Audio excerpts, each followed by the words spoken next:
The billionaire invited his wife to his engagement party to humiliate and divorce her. But she arrived with a radiant smile, stood on stage, and announced she was pregnant with twins. Then, right there, she handed him the divorce papers, ended the party with pride, and walked away, leaving him humiliated and full of regret. But the story doesn't end there. 10 years later, she invited him somewhere. Why? I won't tell you now, because I don't want to kill the suspense. Hi, my beautiful family, it's your Mr. Peter. Before anything else, let me say this from the depths of my soul. May God wrap every one of you in his mercy. May he protect your health, restore your broken places, and fill your homes with peace, joy, and unshakable love, because that's what I always wish for you, even now while I'm unwell. Yes, family. I'm not strong right now. My body is tired, but my heart, it still burns for you. And though I can't speak to you with my voice today, I'm still here, writing with trembling hands and eyes full of tears, because you deserve nothing less than my very best. My dear brother James is helping me by narrating, but the soul behind this story is still me, your Mr. Peter. But today, I must be honest with you. This channel, our home, is under attack. Competitors have reported my channel. I've received a warning, and it's not just a YouTube strike, it's a strike to my heart, because all I've ever given you is love. Pure, honest, story-driven love. And now, when I need you most, I feel a silence that breaks me more than any illness ever could. So I say this as your brother, your storyteller, your family. Please don't just scroll. Don't just watch a few minutes. Watch the full video, from the very first second to the very last breath of this story. Let YouTube see the power of real love. Let them know this family is alive, like this video. Leave a comment. Flood this place with prayers and hope. I'm not asking for charity. I'm asking for unity, for love that shows up. Not just when the stories are sweet, but when the storyteller is struggling. You are my strength. You are the reason I fight, and I believe, with all my heart, that love like ours cannot be shaken. So now, let your heart be still. Let your soul lean in. Let Mr. James speak the words, but know every word came from me. Let the story begin, and please, stay with me until the end. Don't worry, Mother. When I announce my engagement to Serafina Blackwood tomorrow night, that woman will break down and beg me not to leave her.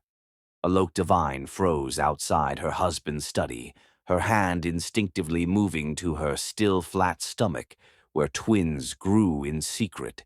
Jeremy's voice carried through the mahogany door like poison seeping through wood, each word destroying 3 years of what she'd believed was genuine love. She has nothing without me, Jeremy continued, his laugh sharp with cruelty. No money, no connections, no actual talent worth mentioning. Tomorrow night will be perfect. She'll beg publicly, and everyone will finally see what she really is. Vivienne Avant's patrician voice crackled through the speaker, sharp with malicious approval. Brilliant, darling. Serafina Blackwood is perfect. Blue blood, trust fund, the right breeding. Not some nobody architect who thinks she can play in our world. Alok's breath caught.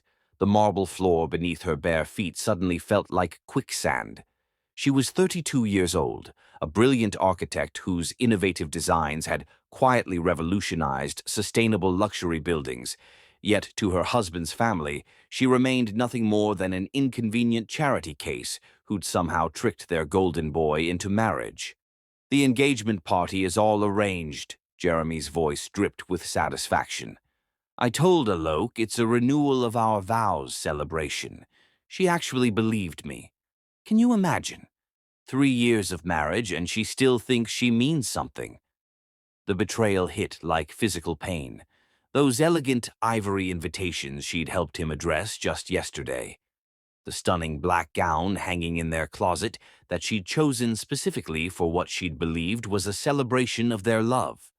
The venue at the Metropolitan Club, her suggestion because she'd thought Jeremy wanted to honor their relationship publicly, all of it orchestrated as her public destruction.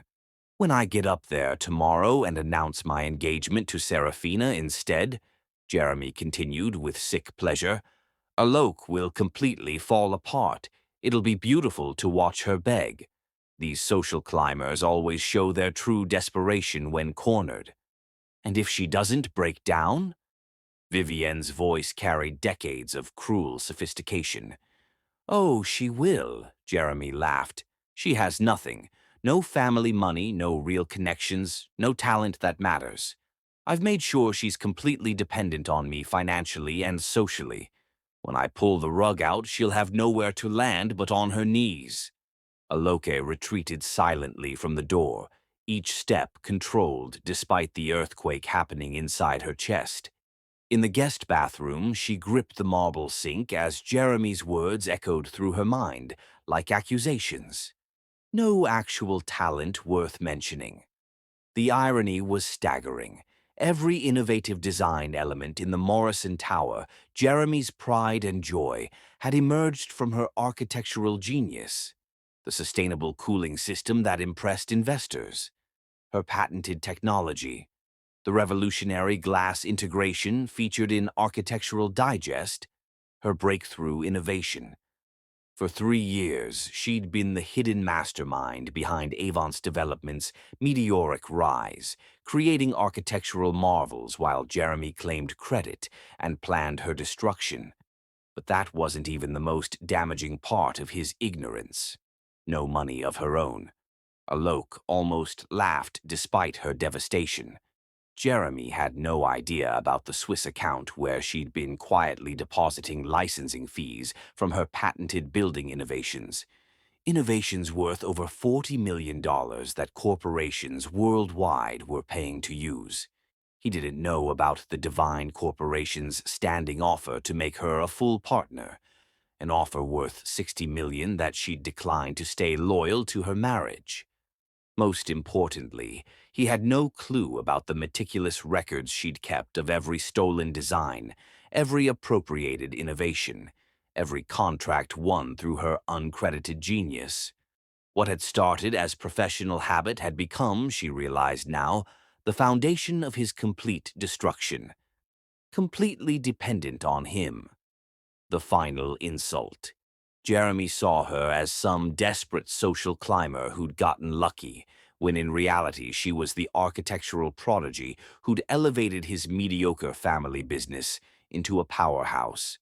She'd turned down offers from the world's most prestigious firms to build something with the man she'd loved. But that love had been one-sided. While she'd been creating their empire, Jeremy had been planning her humiliation. Alok placed both hands on her stomach, feeling the flutter of new life. Twins. His children, though he'd never have the chance to know them now. These babies would never know a father who saw their mother as disposable, who planned to break her spirit for sport. A cold clarity settled over her, sharp and crystalline as winter air. Jeremy thought tomorrow's engagement party would showcase her desperation and his power. He expected tears, pleading, collapse. He was about to discover just how wrong he could be. The woman Jeremy thought he knew, the grateful wife, the dependent social climber, the nobody with no options, was about to vanish forever. In her place would stand Alok Divine, architectural genius and soon-to-be billionaire, a woman who'd built an empire while he'd built only delusions. Jeremy wanted a show tomorrow night. He was going to get one, just not the show he'd planned. Walking to her private office, Alok pulled out her secured laptop and began making calls. By morning, the Divine Corporation would have her acceptance of their partnership offer. Her patents would be transferred to her personal holding company. Her Swiss accounts would be activated for immediate access. Most satisfying of all, every piece of evidence documenting Jeremy's theft of her work would be compiled into an ironclad legal case that would destroy him professionally and financially. Tomorrow night, Jeremy Paul Avance was going to learn the most expensive lesson of his life. Never underestimate the woman whose genius built your kingdom, especially when she's the one who holds the keys to tear it down. The twins fluttered again, as if sensing their mother's transformation from victim to victor. Alok smiled, her hand protective over her stomach. "Don't worry, babies," she whispered. "Your father just taught Mommy exactly what kind of man he really is. And now he's going to learn exactly what kind of woman I am." By dawn, 3 years of careful documentation would become Jeremy's legal nightmare. By evening, the architectural world would learn the true genius behind Avance Development's success. And by tomorrow night, Jeremy Paul Avance would understand that some women don't break under pressure. They forge themselves into weapons that cut through lies and destroy the men foolish enough to underestimate them. The game was about to begin, and Alok held all the winning cards. Chapter 2. The plan backfires spectacularly. Crystal chandeliers reflected off champagne flutes, raised in anticipation of blood sport, as Manhattan's elite gathered to witness what they believed would be Alok Devine's public destruction. They had no idea they were actually toasting Jeremy Avant's complete annihilation. The Metropolitan Club's grand ballroom buzzed with predatory excitement. Society vultures perched on vintage chairs, their designer gowns and borrowed diamonds glittering under lights that would soon illuminate the most spectacular reversal of fortune the social elite had ever witnessed. Jeremy stood near the orchestra platform like a conqueror surveying his kingdom, his chest puffed with arrogant confidence. Beside the marble fireplace, Vivienne Avance held court with her coven of bitter socialites, their thin lips curved in anticipation of the entertainment Jeremy had promised them. "She has absolutely no idea what's coming," Serafina Blackwood whispered to her cluster of trust fund friends, her voice carrying just enough to reach several nearby ears. "Poor little thing probably thinks this is some romantic gesture." Scattered laughter rippled through the group, cruel and sharp as broken glass. They'd all come to see the nobody architect grovel, to watch Jeremy put the social climber back in her place with surgical precision. If only they knew the show they were about to get. Alok moved through the ballroom like liquid grace incarnate, her emerald silk gown flowing around her like water made from precious stones. She'd chosen the color deliberately. Emeralds for new beginnings, for the rebirth that would begin tonight. Her dark skin glowed against the rich fabric, and her hair was swept into an elegant updo that showcased the diamond necklace Jeremy had given her for their first anniversary, back when his gifts had been expressions of love instead of chains of ownership. Tonight she wore his diamonds like armor. Every conversation paused as she passed, every eye tracked her movement with the focused attention of predators watching wounded prey. But what they saw as vulnerability was actually something far more dangerous. The calm before a hurricane that would level everything in its path. "Darling, you look absolutely radiant," cooed Margot Whitfield, wife of a pharmaceutical fortune and one of Vivienne's closest allies. "So excited for Jeremy's big announcement tonight." "Thank you, Margot," Aloki replied with a serene smile that never reached her eyes. "I'm quite looking forward to it myself. I think everyone will be very surprised." Something in her tone made Margot's predatory smile falter slightly, but before she could analyze the warning, Alok had already glided away toward the next cluster of social executioners. Jeremy caught her eye across the room and nodded toward the platform, his expression radiating the smug satisfaction of a man who believed himself untouchable. "Show time." His confidence was so complete, so absolutely certain of victory, that Alok almost felt sorry for him. Almost. The orchestra quieted on cue as Jeremy strode to the microphone with the commanding presence that had first caught Alok's attention in graduate school. He was undeniably handsome, tall, broad-shouldered, with classical features that belonged on Renaissance sculptures. It was that face, that charm, that natural authority that had made her believe she'd found her equal. How wrong she'd been. "Ladies and gentlemen," Jeremy's voice rang out with practiced authority, echoing off the club's vaulted ceilings.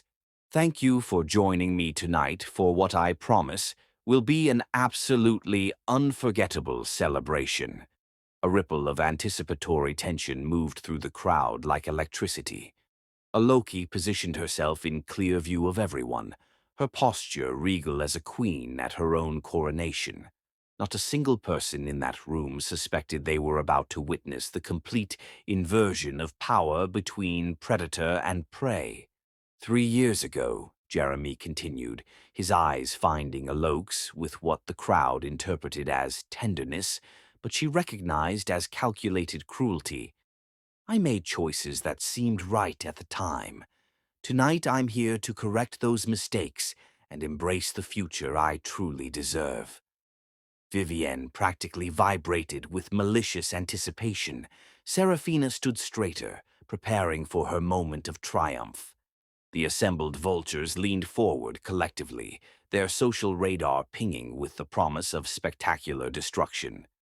"Therefore," Jeremy announced with theatrical flourish, his voice carrying to every corner of the ballroom, "I am thrilled to introduce you to my fiancée, the woman who will truly be worthy of the Avant's name, Miss Serafina Blackwood." The gasps were immediate and sharp, cutting through the air like blade strikes. Serafina glided forward in her ice-blue gown, her perfect blonde head held high as she joined Jeremy on the platform. Her smile was victorious, triumphant, the expression of someone who just won the greatest prize. The crowd's eyes darted frantically between the happy couple and Alok, waiting for the collapse, the tears, the desperate pleading that would provide their evening's blood sport. This was the moment they'd all come for. The spectacular breakdown of a woman who'd dared to reach above her station. Jeremy paused dramatically, his gaze locked on Aloke with predatory satisfaction that made her skin crawl. This was his moment of ultimate victory, when the woman who'd dared to think herself worthy of his name would crumble publicly and beg for another chance, like the desperate social climber he'd always believed her to be. But Aloke didn't crumble. She didn't gasp or stumble or reach for a chair to steady herself. She didn't show even a flicker of the devastation they'd all expected. Instead, something magnificent happened. Her spine straightened like a blade being drawn from its sheath. Her chin lifted with the natural bearing of someone born to command. And when she smiled, truly, radiantly, devastatingly smiled, the entire ballroom felt the shift in power, like a seismic event that rearranged the very foundation of reality. Aloke began walking forward through the stunned crowd, her emerald gown flowing behind her like liquid victory. Every step was measured, graceful, deadly. The vultures who'd come to feast on her destruction suddenly looked uncertain, their predatory instincts confused by prey that had somehow transformed into an apex predator. Jeremy's smug expression began to falter as Alok approached the platform with the confident stride of someone who owned not just the room, but everyone in it. This wasn't in the script. She was supposed to break down, collapse, beg, not approach like a conquering goddess ready to claim her throne. Without invitation or permission, Alok stepped onto the platform and moved to Jeremy's side. The action was so smooth, so naturally commanding, that he automatically stepped back, confusion beginning to cloud his features.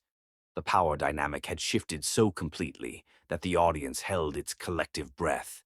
She held out her hand for the microphone, and in his bewilderment, Jeremy gave it to her without thinking. The moment the device touched her fingers, everyone in the room understood that the evening had just taken a turn no one had anticipated. "Well," Aloke said, her voice carrying across the silent ballroom like silk wrapped around steel. "What absolutely perfect timing, Jeremy." The crowd was motionless, suspended between anticipation and growing dread. Serafina's perfect composure began to crack around the edges like expensive porcelain under pressure. Vivienne's predatory smile wavered as something cold and terrible began to dawn in her calculating mind. "Jeremy, darling," Aloke continued, her tone warm with an affection that somehow felt more dangerous than any display of anger could have been. "I have an announcement of my own, something I've been waiting for, just the right moment to share with everyone." Jeremy's confident facade cracked like expensive porcelain as the full implications crashed over him. Pregnant, twins, his children. The children he was publicly abandoning for another woman in front of Manhattan's most powerful people. This wasn't the plan. This wasn't how any of this was supposed to unfold. Where were the tears? Where was the desperate begging? Where was the broken woman he'd expected to destroy for his mother's entertainment? Alok turned to face the crowd, the microphone steady in her manicured hand, her smile radiant as sunshine and twice as devastating to everything it touched. "Ladies and gentlemen," she said, her voice growing stronger and more commanding with each word, "I'm absolutely delighted to inform you that I'm pregnant with twins. Jeremy's twins." The silence that followed was so complete, it seemed to suck the air from the room. Jeremy's mouth fell open in horror as the full implications crashed over him like a tsunami. Pregnant. Twins. His children. The children he was abandoning publicly, in front of Manhattan's most influential people, for another woman. But Alok wasn't finished. She was just getting started. "And since my dear husband has made his choice so beautifully, so publicly," she continued, her voice growing stronger and more devastating with each syllable, "I'll make mine the same way. Jeremy, I want a divorce. Tonight. Immediately." The crowd began to murmur, but Alok held up her free hand with such natural authority that silence fell instantly. "And darling," her smile turned absolutely, lethally beautiful, "you just gave me legal grounds for abandonment of a pregnant spouse in front of 200 witnesses. I'm taking everything." Jeremy looked like he'd been struck by lightning, his confident facade crumbling as the magnitude of his miscalculation began to sink in. This wasn't the grateful little wife he'd planned to humiliate. This was something else entirely, something he'd apparently never seen coming.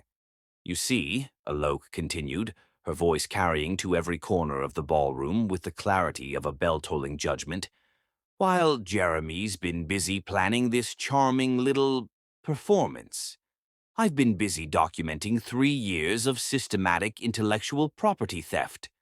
The murmurs grew louder, but still she commanded absolute attention. "Every design credited to Avant's development that actually came from my mind. Every patent filed under his name for innovations I created. Every contract won through architectural genius that emerged from my sleepless nights while I worked in shadows, building his empire while he planned my destruction." Jeremy's face had progressed from pale to gray to something approaching green. Serafina looked like she wanted to disappear through the marble floor. Vivienne's expression had shifted from anticipation to dawning horror as she began to understand the true scope of what was happening. The Morrison Tower that graced the cover of Architectural Digest? My design, my innovation, my sleepless nights turned into Jeremy's magazine feature. The sustainable cooling system that convinced the Henderson Group to invest $50 million. My patent, filed independently 6 months before Jeremy ever saw the blueprints. The revolutionary glass integration that won the Sterling Prize. My breakthrough, developed in secret while Jeremy networked at country clubs. Alok's voice never wavered, never lost its warmth, even as she systematically destroyed the man who'd tried to destroy her in front of the very audience he'd assembled to witness her humiliation. "So, Jeremy," she concluded, pulling off her wedding ring with theatrical slowness and placing it on the microphone stand like an offering to the gods of justice. Congratulations on your engagement to Serafina. I hope you'll both be very happy together."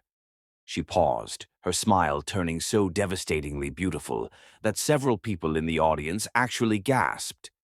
"You're going to need each other because after my lawyers finish presenting my evidence of intellectual property theft, a felony, by the way, you're going to have absolutely nothing else." She turned to face Jeremy directly, and for a moment that felt suspended in Amber, he saw something in her eyes that made his blood turn to ice water. Not anger, not hurt, not the devastation he'd planned to create. Complete, utter, victorious clarity. "Did you really think," she asked softly, the microphone catching every word and carrying them to the farthest corners of the ballroom, "that I would spend 3 years married to you without protecting myself? Did you honestly believe I was just some grateful little charity case who never saw this coming?" Jeremy tried to speak, but no words came. His empire, everything he'd been so proud of, everything that had made him feel superior to the wife he'd dismissed as worthless, was crumbling around him like sand castles at high tide. "You called me a social climber," Alok continued, her voice growing stronger. "But darling, I was never climbing toward your world. I was building my own, and you were too arrogant to notice that you were standing on my foundation." She stepped down from the platform and began walking toward the exit, every head in the ballroom turning to follow her progress like sunflowers tracking the sun. She moved like a queen leaving her coronation, radiating power and dignity that made everyone else in the room feel suddenly, inexplicably diminished. At the ballroom doors, she paused and looked back one final time. Jeremy stood frozen on the platform next to Serafina, both of them looking like actors who'd forgotten their lines in a play that had suddenly changed from comedy to Greek tragedy. "Oh, and Jeremy," Alok called out, her voice carrying easily across the silent room. "Don't worry about the twins. They'll be much better off without a father who thinks destroying their mother is entertainment." Her final smile was radiant as a sunrise and twice as devastating to everything it illuminated. "Consider yourself officially uninvited from their lives." And with that, Alok Devine walked out of the Metropolitan Club ballroom, leaving behind 3 years of marriage, a room full of stunned socialites, and one man who'd just learned the catastrophic difference between breaking someone and revealing their true strength. Behind her, the silence stretched for several heartbeats before exploding into the most vicious, delighted gossip Manhattan society had witnessed in decades. But Aloke didn't hear any of it. She was already 3 steps ahead, moving toward a future where she would never again be underestimated by anyone. The war Jeremy had started was over before he'd realized it had begun, and he had lost everything. Chapter 3. The Legal Victory. Blood dripped steadily from Alok's fingertips onto the pristine white hospital sheets, each crimson drop a testament to how far Vivienne Avance was willing to go to destroy the woman who'd humiliated her son. 6 weeks had passed since the Metropolitan Club disaster, and the emergency room at Mount Sinai had become a battlefield where Aloke Devine fought for her twins' lives while simultaneously waging legal war against the family that had tried to break her. "Mrs. Avance," Dr. Rashida Patel's voice carried the weight of exhaustion as she reviewed the latest test results. "Your blood pressure is dangerously elevated, and the stress is affecting the babies. You need complete bed rest, which means no more depositions, no more legal meetings, and absolutely no contact with anyone from your husband's family." Aloke shifted carefully against her hospital pillows, her dark eyes blazing with determination despite her physical weakness. At 6 months pregnant, her body was betraying her at the worst possible moment, but her mind remained sharp as surgical steel. "Doctor." "Patel, you don't understand," Alok said, wincing as another contraction rippled through her abdomen. "They're trying to destroy 3 years of documented evidence, if I'm not there to defend my work. If you're not here to carry these babies to term, there won't be anyone to defend," the doctor interrupted firmly. Mrs. Avance, you've been hospitalized 3 times in 6 weeks. Your body is shutting down from stress. On the bedside table, Alok's phone buzzed incessantly with calls from reporters, lawyers, and architectural firms worldwide. News of the Metropolitan Club revelation had spread through professional circles like wildfire, and everyone wanted a piece of the story. The brilliant architect whose stolen innovations had built a real estate empire, now fighting to reclaim her life while carrying the children of the man who tried to destroy her.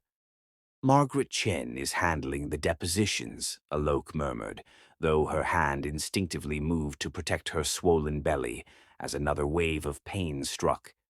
But Jeremy's legal team is claiming the pregnancy announcement was fabricated for dramatic effect. They're saying I'm using the babies as leverage.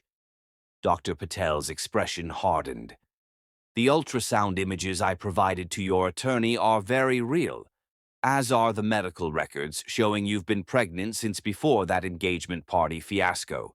The irony was bitter as medicine. Jeremy had spent weeks claiming Alok had fabricated her pregnancy for sympathy, right up until the moment her lawyer had produced medical records proving she'd been carrying twins when he'd publicly humiliated her.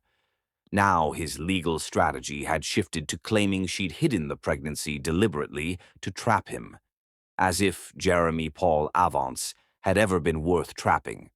A soft knock interrupted her thoughts, and Margaret Chen entered with the careful steps of someone bearing either very good or very bad news.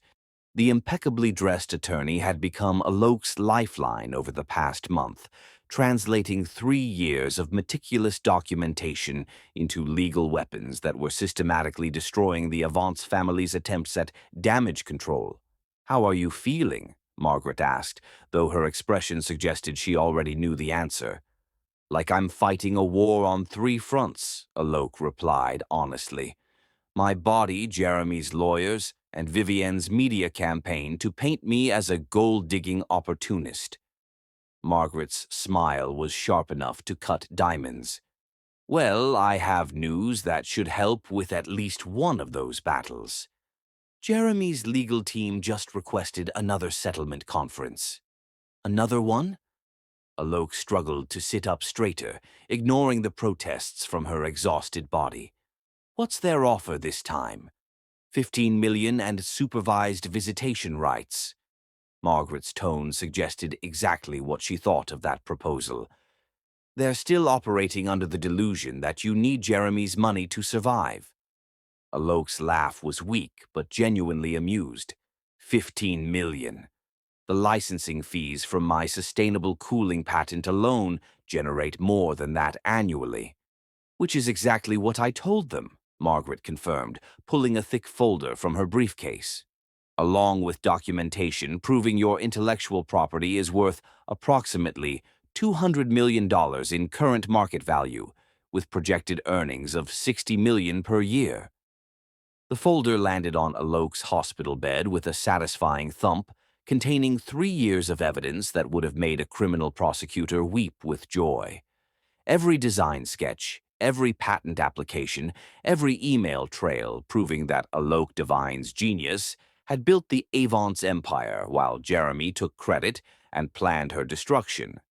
The Morrison Tower alone is generating $12 million annually in licensing fees to international firms copying your innovative designs, Margaret continued. Your glass integration system is being used in 43 buildings worldwide.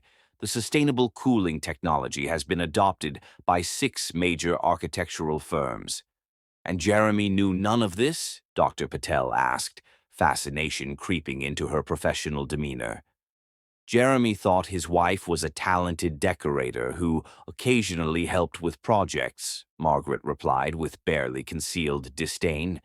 "He had no idea she was the architectural genius behind his company's meteoric rise. While he was networking at country clubs, she was revolutionizing sustainable building design." Alok closed her eyes, remembering the countless nights she'd spent perfecting innovations that Jeremy would present as his own work. The thrill of creation, the satisfaction of solving impossible engineering problems, the joy of building something beautiful and functional. All of it overshadowed by the man who'd seen her contributions as a convenient resource to be exploited. "There's more," Margaret said, and something in her tone made Alok's eyes snap open. "Jeremy's business is collapsing without your innovations." The Henderson Group canceled their $50 million contract when they discovered Jeremy couldn't explain the technical specifications of the cooling system. 3 other major deals have fallen through because Jeremy can't reproduce the engineering brilliance that won him those contracts. "Good," Alok said without a trace of sympathy. "Let him try to build an empire with actual talent instead of stolen innovations." Meanwhile, Margaret continued with obvious satisfaction, Serafina Blackwood has mysteriously become unavailable for wedding planning. Apparently, a bankrupt fiancé with no prospects doesn't meet her standards for acceptable husbands. The news should have felt like victory, but Alok was too tired and too focused on the lives growing inside her to feel much satisfaction. Jeremy's personal disasters were just karmic background noise compared to the real work of building her future. "What about Vivian's media campaign?" Alok asked, referring to her soon-to-be former mother-in-law's increasingly desperate attempts to control the narrative. Margaret's expression darkened. "She's been telling anyone who'll listen that you seduced Jeremy for his money, hid your pregnancy to trap him, and fabricated evidence of intellectual property theft for sympathy. Unfortunately for her, the architectural community knows your work. 3 major firms have already issued public statements supporting your claims." "Foster and Associates released a statement yesterday," Margaret continued, consulting her notes. "They confirmed that you've been consulting on their sustainable building projects for 2 years, independent of any connection to Avant's development. The Divine Corporation issued a press release detailing their standing partnership offer worth $60 million. "They made it public?" Alok asked, surprised. "They wanted to counteract Vivienne's claims that you're financially dependent on Jeremy.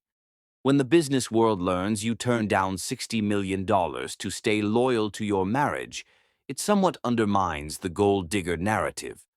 Dr. Patel shook her head in amazement. "You turned down $60 million. "I was in love," Alok said simply. "I thought we were building something together. I didn't realize I was just providing free labor for my own eventual humiliation." Another contraction gripped her, stronger this time, and both women leaned forward in concern. Alok breathed through it, her hands protective over her belly. "The twins are fighting to stay," she murmured once the pain passed. "They're going to be warriors, just like their mother." "Speaking of which," Margaret said carefully, "Jeremy has requested a meeting. He wants to discuss custody arrangements." Alok's expression went arctic. "Custody? He publicly abandoned pregnant me for another woman. He told 300 people that these babies were mistakes he wanted to correct." "That's exactly what I told his lawyer," Margaret confirmed. "I also mentioned that family court judges tend to take a dim view of fathers who humiliate pregnant wives at public events." "What did he say?" Margaret's smile was predatory. He hung up. Another knock interrupted them, and a nurse entered with flowers, the 5th arrangement to arrive that day. The card read, "From your admirers at Chen and Associates Architecture. Your genius deserves recognition." "The entire industry is watching," Margaret observed as the nurse arranged the flowers with the others filling Alok's room. "This case has become bigger than your marriage. You've become a symbol for every woman whose work has been appropriated by powerful men." Alok studied the flowers, thinking about the weight of symbolhood when all she wanted was to protect her babies and rebuild her life. But perhaps being a symbol had its advantages. Perhaps Jeremy's attempt to destroy her had actually revealed the strength she'd never known she possessed. "Margaret," she said finally, "I want to make Jeremy an offer. Alok, not a settlement offer. A lesson." Alok's voice grew stronger, clearer. I want him to understand exactly what he lost, exactly what he threw away, exactly what he never deserved. Margaret leaned forward, recognizing the tone of someone who'd moved from defense to offense. I'm going to build the most successful architectural firm in the world, Aloke continued. I'm going to win every major award, secure every prestigious contract, and make more money than the Avance family ever dreamed of possessing. And I'm going to do it all while raising his children to understand that real strength comes from creation, not destruction. And Jeremy? Alok's smile was serene as sunrise and twice as beautiful. Jeremy will get to watch from the sidelines as I become everything he prevented me from being while we were married. He'll see our children grow up proud of their mother's achievements and ashamed of their father's failures. She looked at Margaret with eyes that blazed with new purpose. How's that for a settlement offer? Margaret's answering smile was sharp enough to cut through 3 years of stolen credit and public humiliation. I think Jeremy Avance is about to learn that some women don't just survive their destroyers. They surpass them so completely that the destruction becomes irrelevant. As if summoned by their conversation, Alok's phone rang with a call from Jeremy's lawyer. Margaret answered with professional courtesy that somehow felt more devastating than any threat. Morrison, Sterling, and Associates, Margaret Chen speaking. Oh, Mr. Walsh, how nice to hear from you again. Another settlement offer. I'm afraid Mrs. Avance isn't interested in settling anymore. She's decided to take everything instead. The conversation that followed was brief and brutal. By the time Margaret hung up, Jeremy's legal team understood they were no longer negotiating with a desperate wife seeking fair treatment. They were facing a brilliant woman who'd been underestimated once and would never allow it to happen again. The war was entering its final phase, and Alok Divine held every weapon that mattered: truth, evidence, talent, and the absolute certainty that she deserved better than anything Jeremy Avance had ever given her. Victory was no longer a hope. It was an inevitability. Chapter 4. Birth and Empire Building. Two tiny fists emerged into the world at 3:47 a.m. on a Tuesday morning, followed by the most beautiful sound Alok Divine had ever heard: the strong, angry cries of her firstborn son declaring his arrival.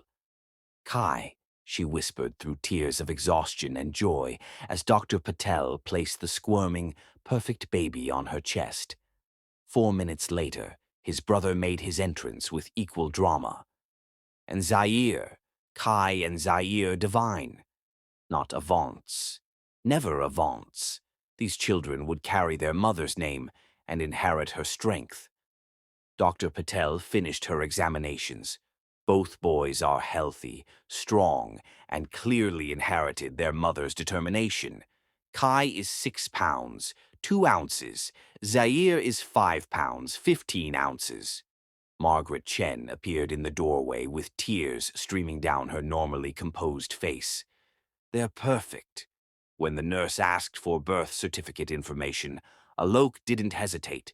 Father's name unknown, last name Divine, Kai Azrael Divine and Zaire Asante Divine.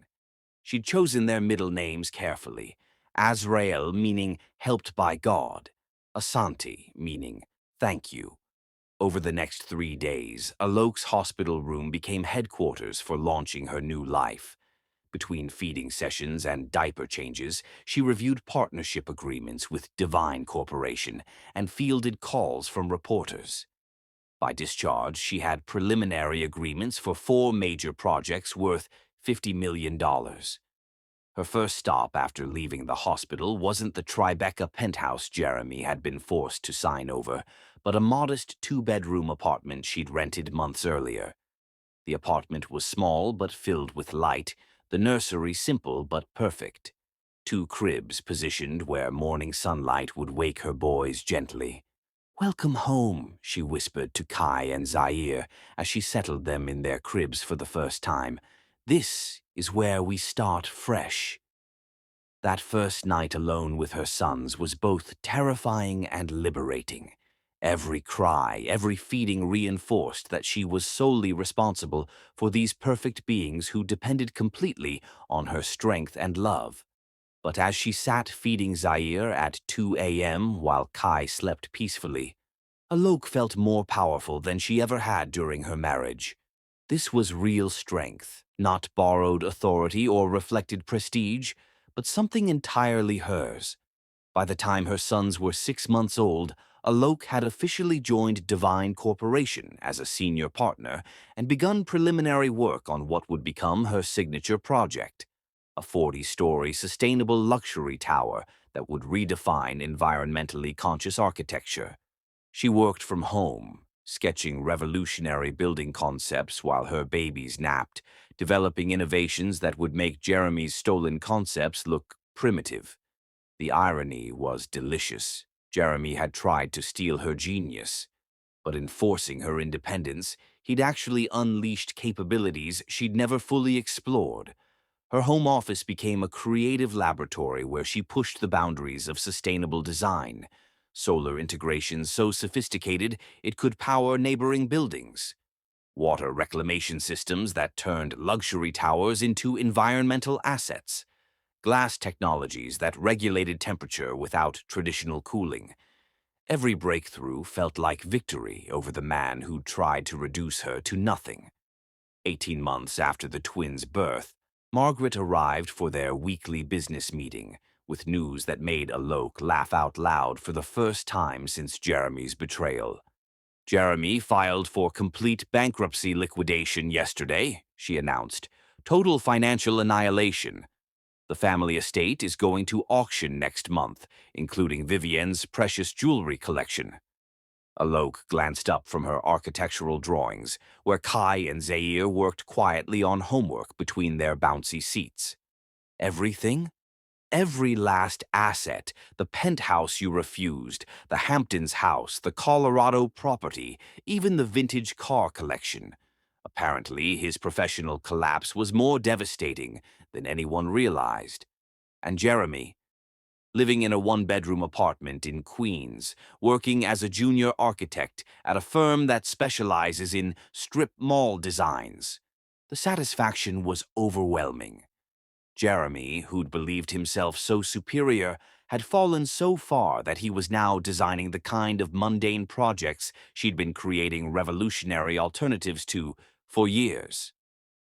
There's more, Margaret continued. Vivienne had a stroke last month. Nothing life-threatening, but she's been moved to a care facility. Apparently, watching her son's complete destruction while her former daughter-in-law rises to international prominence was too much stress. Alok felt a moment of sympathy, but it passed quickly. Vivienne had orchestrated years of cruelty designed to break her spirit. Any word on whether Jeremy's tried to contact the twins? Nothing.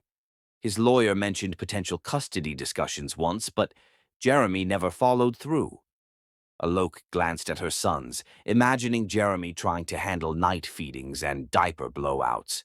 The relentless needs of tiny humans who couldn't be impressed by charm or intimidated by authority.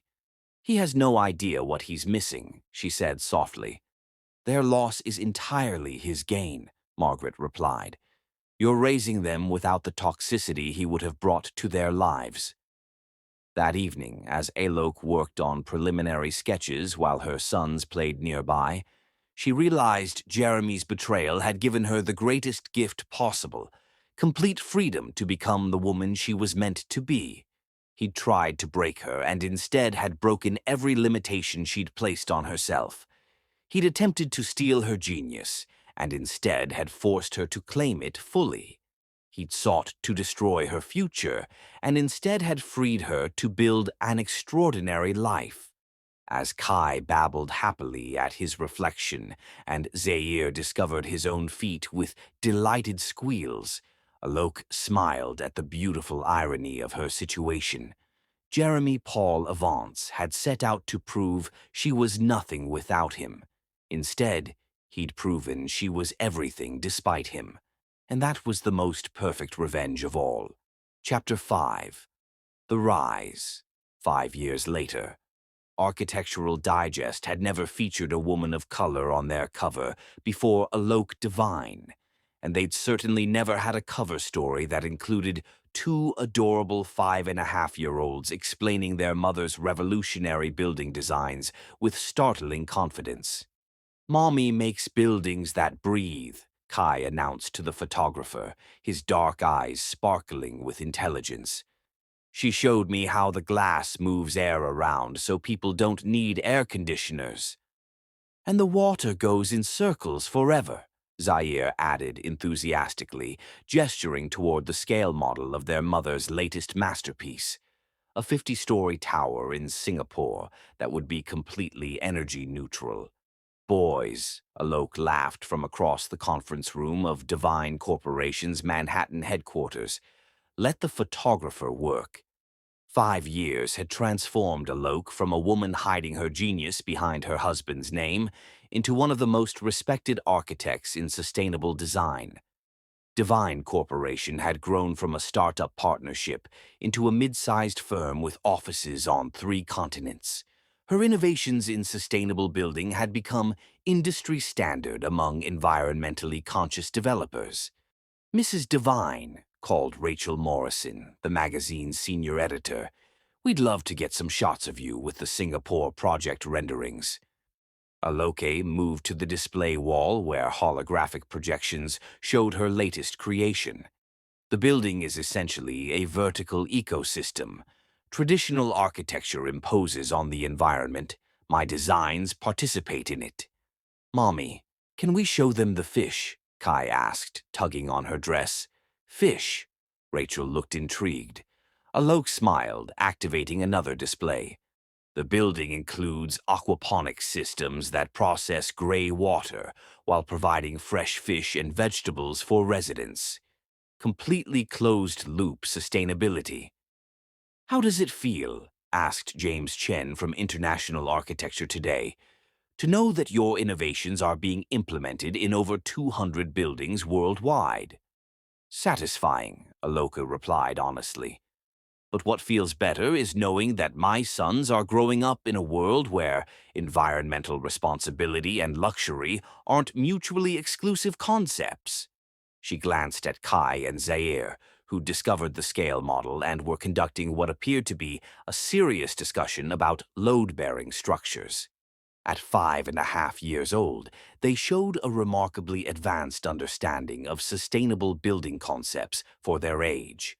"Mrs. Devine," called Sandra Williams from Forbes, "our research indicates that Divine Corporation is now valued at over $800 million, making you the most successful woman in sustainable architecture. How do you respond to those who claim your success stems from divorce publicity rather than genuine innovation?" The question hung in the air like a poorly designed building, structurally unsound and destined to collapse under scrutiny. Alok's smile was serene as sunshine and twice as devastating to anyone foolish enough to underestimate her. "I'd respond by pointing out that my innovations have been independently verified by engineering firms worldwide.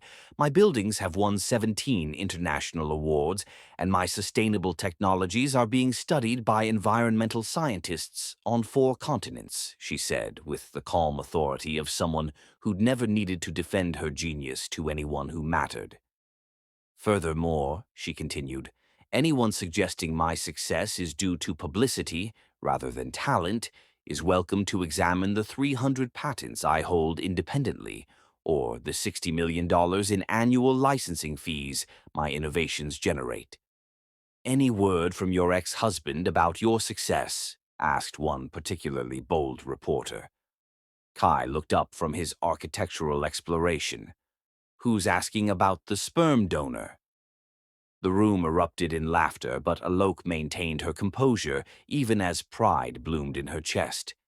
Her sons had long ago learned to refer to Jeremy clinically, acknowledging his biological contribution while emphasizing his complete irrelevance to their actual lives.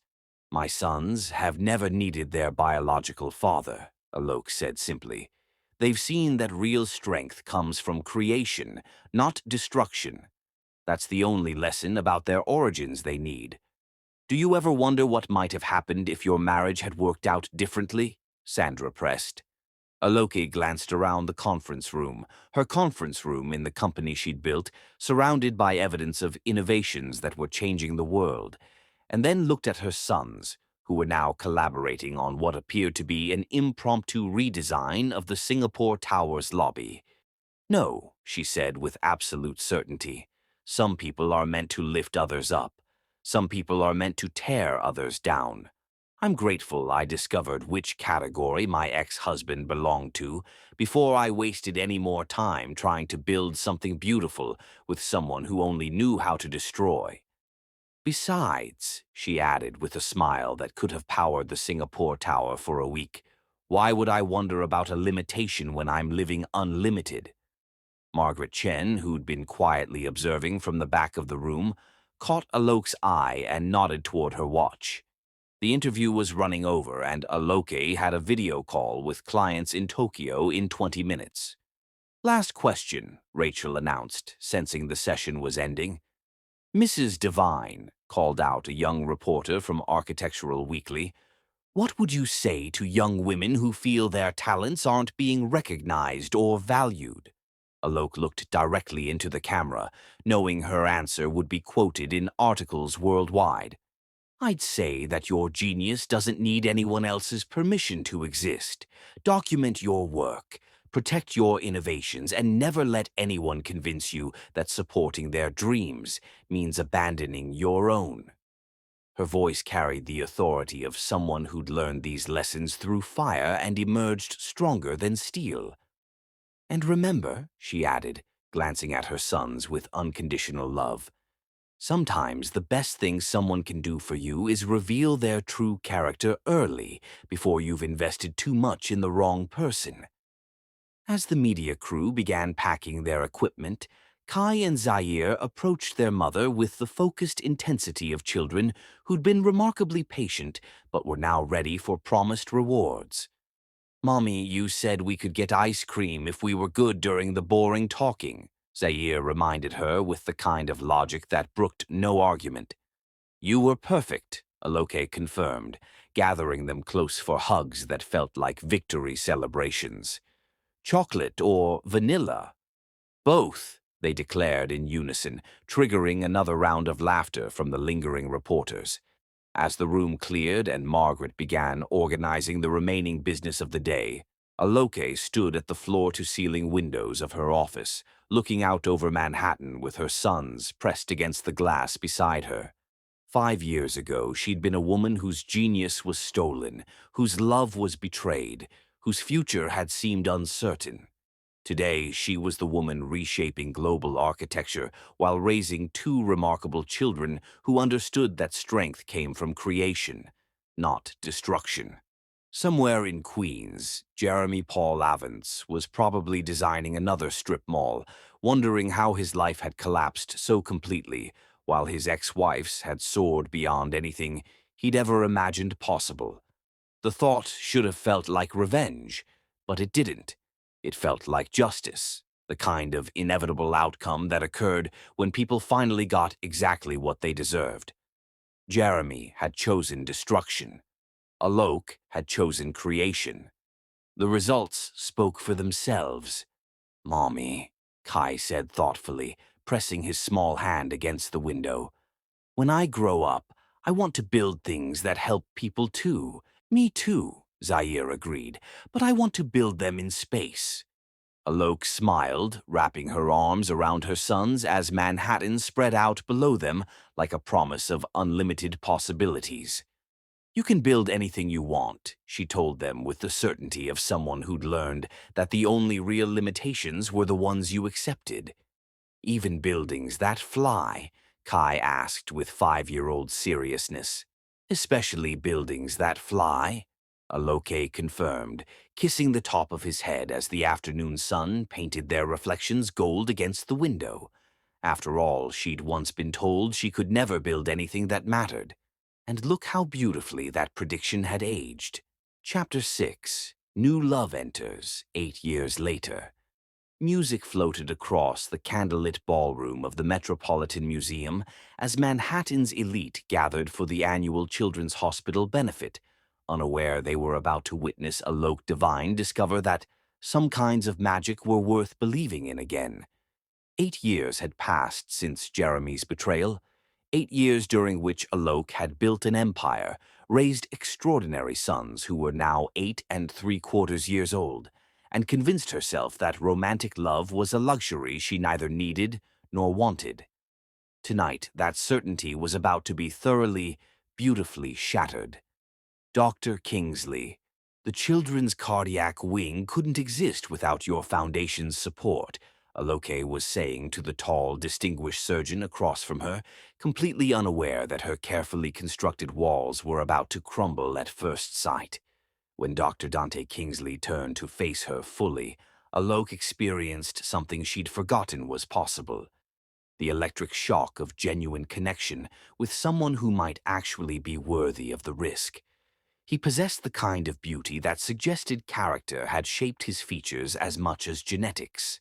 Dark skin that seemed to absorb and reflect the ballroom's golden light, intelligent eyes that held warmth without weakness, and a smile that managed to convey confidence without arrogance, a combination Jeremy had never achieved despite years of practice. "Mrs. Devine," he said, extending his hand with the careful precision of someone accustomed to handling delicate things.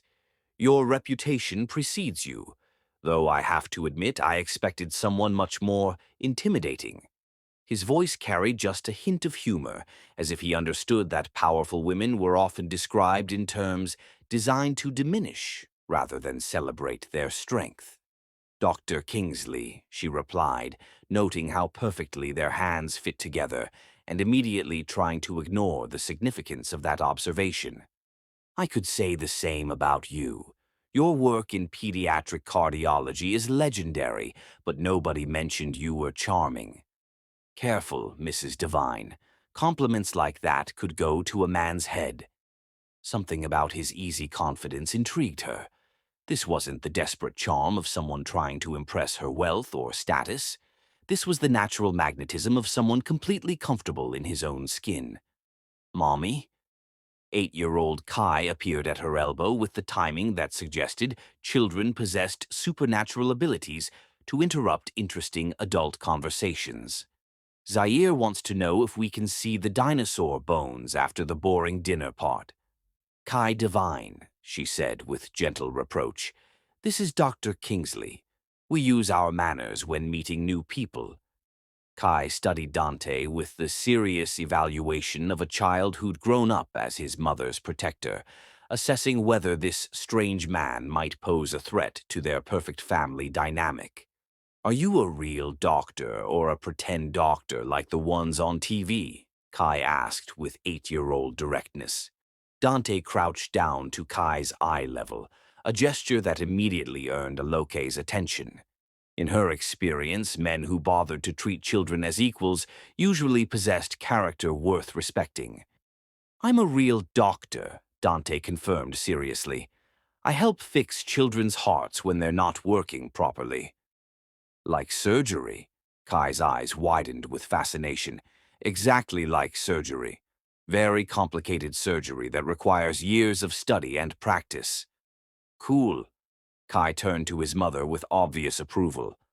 "Mom, this one's better than the last boring doctor guy you talked to." Alok felt heat rise in her cheeks as Dante's eyebrows raised with amusement. "Kai, why don't you go find your brother and tell him we'll visit the dinosaurs after dinner?" As Kai scampered away, Dante straightened with a smile that suggested he'd found the entire interaction charming rather than awkward. "Last boring doctor guy?" he asked with mock concern. "Dr. Richardson from the hospital board," Alok explained. Kai wasn't impressed by his 15-minute lecture about his yacht collection. Ah, the yacht lecture, a classic mistake when trying to impress 8-year-olds. Something about his easy humor made Alok smile in a way she hadn't in years. Not the polite professional smile she'd perfected for business events, but something genuine and unguarded. "Dr. Kingsley." "Dante, please." And may I call you Alok? Mrs. Devine feels unnecessarily formal for someone whose son has already given me his approval. You think you have Kai's approval? He called me better than the last guy. In 8-year-old terms, that's practically a ringing endorsement. Before Aloke could respond, Zaire appeared with the kind of perfect timing that suggested her sons had been coordinating their interruptions. "Mom, are you going to marry the doctor?" he asked with the devastating directness that made dinner party conversations impossibly complicated. "Zaire Divine," Alok gasped, mortification flooding through her as Dante's laugh rang out across the ballroom. "That's quite a question, young man," Dante said, crouching down to Zaire's level with the same respectful attention he'd shown Kai. "But I think I should at least ask your mother to dance before we start planning weddings." "Do you know how to dance?" Zaire asked skeptically. "Because Mom is really good and she says most men dance like robots having seizures." "Zaire." But Aloke was fighting laughter despite her embarrassment. "I've been known to move around a dance floor without causing injuries," Dante assured Zaire solemnly. "Though I can't promise I'm as good as your mother." "You should try," Zaire decided with 8-year-old authority. "Mom never dances with anyone because she says they're all boring or trying to impress her money instead of her." Dante's eyes found Aloke's over Zaire's head, and something in his expression made her breath catch. He wasn't looking at her like she was a conquest or a business opportunity. He was looking at her like she was a woman worth knowing, worth pursuing, worth the effort of real courtship. "Well then," he said, rising and extending his hand toward Alok with old-fashioned gallantry, "perhaps you'd allow me the honor of proving I'm neither boring nor interested in impressing anyone but you." The orchestra was playing something soft and romantic, couples swaying across the marble floor under chandeliers that cast everything in golden light. Aloka hesitated, aware that accepting would signal something. To him, to her sons, to herself. "Go on, Mom," Kai encouraged from somewhere behind her. "He seems nice, and he's definitely better looking than the yacht guy."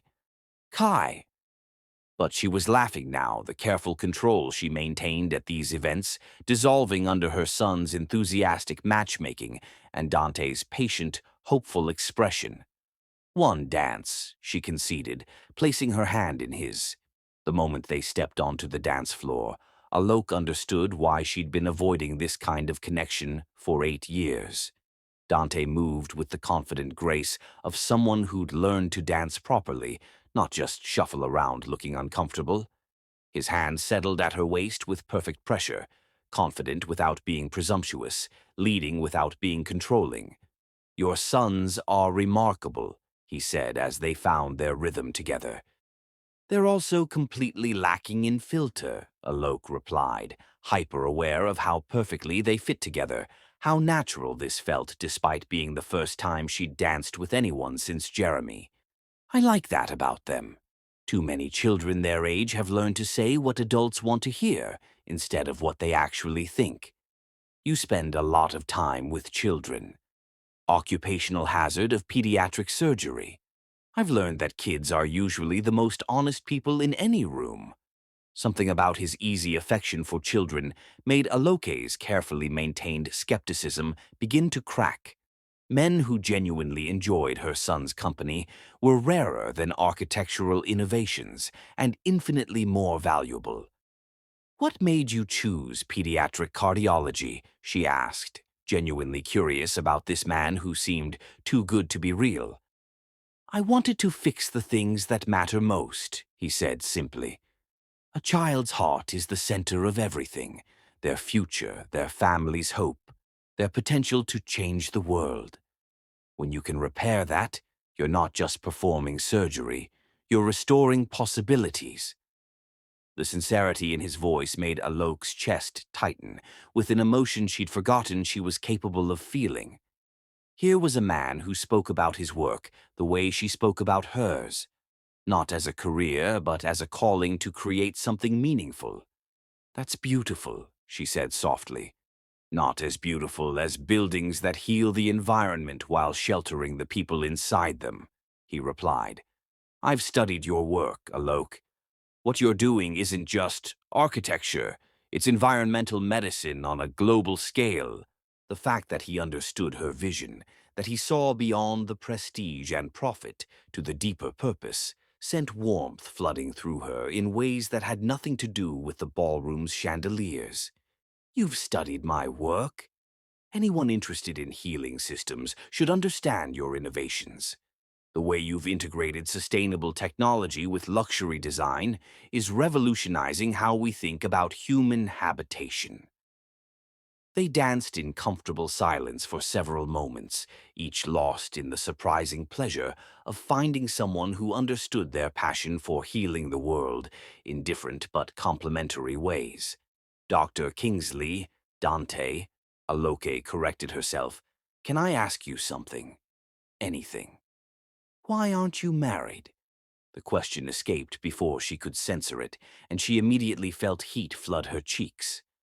I'm sorry, that was honest, he finished with a smile.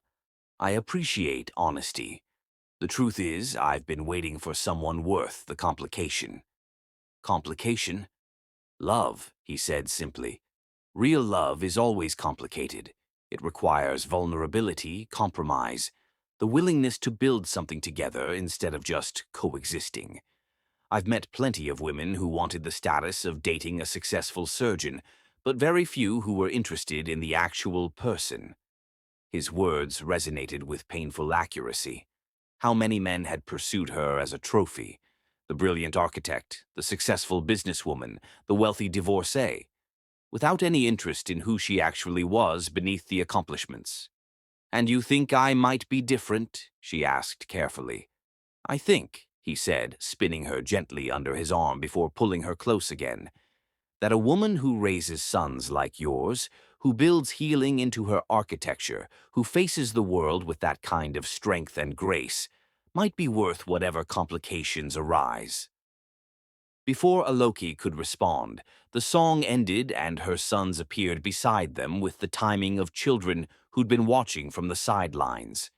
So, Kai asked expectantly, are you going to ask Mom on a real date, or do we need to give you her phone number?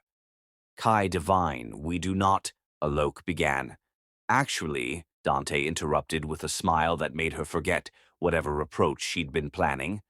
I was hoping your mother might allow me to take all three of you to dinner, if that would be acceptable to everyone involved. All three of us, Zaire looked skeptical. Adults usually want kids to disappear when they're trying to impress someone. Your mother and I just spent 10 minutes talking about fixing hearts and healing buildings, Dante replied seriously. Anyone who creates that kind of beauty in the world probably raised sons worth getting to know. Kai and Zaire exchanged glances that suggested they were conducting some kind of telepathic conference, then turned back to Dante with identical expressions of approval. We accept your dinner invitation, Kai announced formally. But Mom gets to pick the restaurant because she has better taste than most people. And if you're boring or mean to her, we know martial arts, Zaire added with 8-year-old menace. Zaire, Aloke gasped, but Dante was laughing with genuine delight. Understood and agreed to, he said, offering Zaire a solemn handshake. No boring conversation, no meanness, and I'll defer to your mother's superior restaurant taste. As they walked back toward their table, Alok felt something she hadn't experienced since before Jeremy's betrayal. Hope. Not the careful optimism she applied to business ventures or architectural projects, but the dangerous, beautiful hope that came with meeting someone who might actually be worth the risk of believing in love again. Next Saturday? Dante asked as they reached her table. Next Saturday, she confirmed, then surprised herself by adding, and Dante, thank you for understanding that my sons and I are a package deal. Alok, he said with a smile that made her feel like the most beautiful woman in the room. I wouldn't want it any other way. As he walked away, Kai tugged on her evening gown with obvious satisfaction. "Mom, I think we found you a good one." "Yeah," Zaire agreed, sliding into his chair beside her. "He's way better than the sperm donor." For the first time in 8 years, Alok found herself agreeing that maybe, just maybe, there were some risks worth taking after all. Chapter 7. The New Family, 10 years later. 10 and 3/4-year-old hands trembled slightly as Kai Devine carefully positioned the velvet ring box on the coffee table, while across the room his brother Zaire practiced his speech for the third time that evening. "Are you sure we're doing this right?" Kai whispered, his voice carrying the weight of someone who understood this moment would change everything. "What if Mom says no?"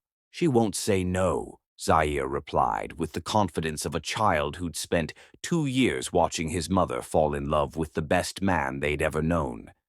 "Look how happy she is with Dante, and he's been more of a dad to us than the sperm donor ever was." 2 years had passed since that first dinner date had blossomed into something beautiful and permanent.